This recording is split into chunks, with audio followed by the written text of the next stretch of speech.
Here's another cup of tea for you. George, how about a little bit more for you? And a little bit more for me. So it's been a while since we've had story time at the graveyard. And so I thought we would read a Grimm's Fairy Tale. George is rather fond of Grimm's Fairy Tales. So this one is called Okerlo. A queen put her child out to sea in a golden cradle and let it float away. However, the cradle did not sink but drifted to an island inhabited only by cannibals. When the cradle drifted towards the shore, a cannibal's wife happened to be standing there. Upon seeing the child, who was a beautiful baby girl, she decided to raise her for her son, who would wed her one day. But she had a great deal of trouble hiding the maiden carefully from her husband, old Okerlo, for if he had laid eyes on her, he would have eaten her up, skin and bones. When the maiden had grown up, she was to be married to the young Okerlo, but she could not stand it and cried all day long. Once, when she was sitting on the shore, a young, handsome prince came swimming to her. Where'd the prince come from, anyway? Since they took such a liking to each other, they exchanged vows. Just then, the old cannibal's wife came, and she got tremendously angry at finding the prince with her son's bride. So she grabbed hold of him and said, "Just wait, we'll roast you at my son's wedding." The young prince, the maiden, and Okerlo's 3 children had to sleep together in one room. When night came, old Okerlo began craving human flesh and said, "Wife, I don't feel like waiting until the wedding. I want the prince now." However, the maiden had heard everything through the wall, and she got up quickly, took off the golden crown from one of Okerlo's children, and put it on the prince's head. When the old cannibal's wife came in, it was dark, so she had to feel their heads and took the boy that was not wearing a crown and brought him to her husband, who immediately ate him up. Meanwhile, the maiden became terribly frightened, for she thought, "As soon as day breaks, everything will be revealed and we'll be in for trouble."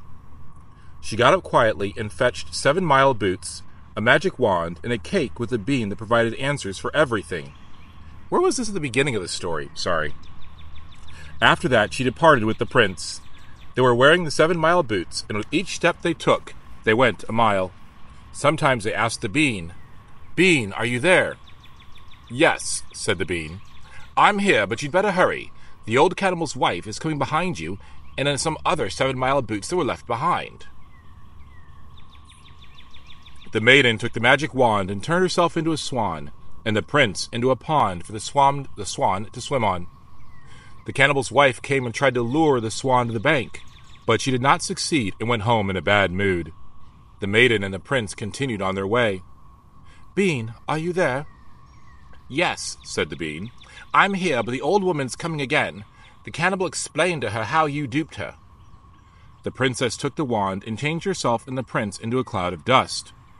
Okerlo's wife could not penetrate it, and again had to return empty-handed, while the maiden and the prince continued on their way. "Bean, are you there?" "Yes, I'm here, but I see Okerlo's wife coming once more, and she's taking tremendous steps." The maiden took the magic wand for the 3rd time, and turned herself into a rose bush, and the prince into a bee. The old cannibal came and did not recognize them because of their changed forms. So she went home. But now the maiden and the prince could not regain their human forms because the maiden, in her fear, had thrown the magic wand too far away. Yet their journey had taken them such a long distance that the rose bush now stood in a garden that belonged to the maiden's mother. The bee sat on the rose, and it would sting anyone who tried to pluck it. One day the queen herself happened to be walking in the garden and saw the beautiful flower. She was so amazed by it that she wanted to pluck it. But the little bee came and stung her hand so hard that she had to let go of the rose. Yet she had managed to rip the flower a little, and suddenly she saw blood gushing from the stem. Then she summoned a fairy to break the enchantment of the flower and the bee, and the queen then recognized her daughter again, and was very happy and delighted. Now a great wedding was held, and a large number of guests were invited. They came in magnificent array, while thousands of candles flickered in the hall. Music was played, and everyone danced until dawn. The end. I don't know how I feel about that story. Like, why did the queen put her daughter in the basket in the water to begin with? Like, what was the reason? Was there a war? Was the castle being invaded? How'd the prince suddenly show up? A lot of plot holes in here. But still, a fun story. Let me know what you think, or if you have any answers or ideas.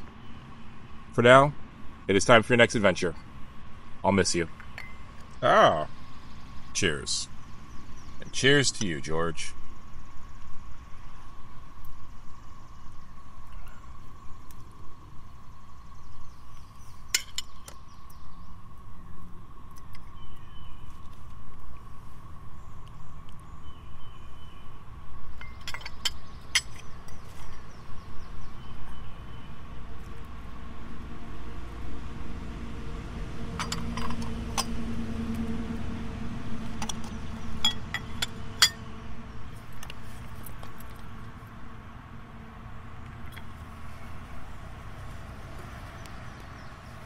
Ooh.